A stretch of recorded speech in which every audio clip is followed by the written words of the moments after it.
Imaginez une silhouette élancée, presque fantomatique, qui se glisse sans bruit dans les ténèbres. Sa peau, aussi sombre que la nuit sans lune, semble absorber la lumière elle-même. Sous sa chevelure immaculée, souvent tressée avec soin, deux yeux luisent d'un éclat rouge ou violet, perçant les ombres avec une intensité troublante. Ce mystérieux vagabond ne foule pas la terre du monde d'en haut. Son royaume se trouve bien plus bas, dans l'infini labyrinthe d'obscurité que l'on nomme l'outre-terre. Là, parmi les stalactites acérées et les rivières souterraines de mycélium luminescent, il évolue avec une grâce presque surnaturelle. Son domaine? Des cités sculptées dans la roche vivante, où règnent des palais aux voûtes vertigineuses, tissés de toiles cristallines et imprégnés d'une magie ancienne.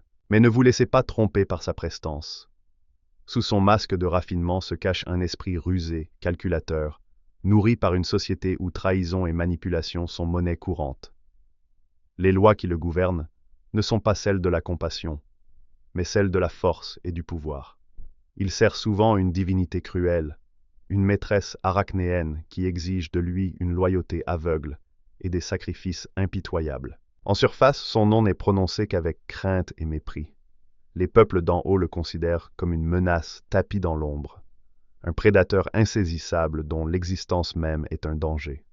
Pourtant, certains parmi eux brisent les chaînes de leur destin, choisissant l'exil et affrontant le mépris de leurs semblables pour tracer leur propre voie. Habile à l'épée, maître de la magie, il évolue entre les ombres comme une ombre elle-même. Son regard perçant voit là où d'autres ne perçoivent que ténèbres, et son esprit affûté détecte la moindre faiblesse chez ses adversaires. Est-il un assassin, un mage, un guerrier? Peut-être tout cela à la fois. Son but? Obtenir le pouvoir, plaire à sa déesse, ou fuir un destin tout tracé. Il peut être un seigneur tyrannique, ou un paria traqué, un conquérant insatiable, ou un vagabond solitaire.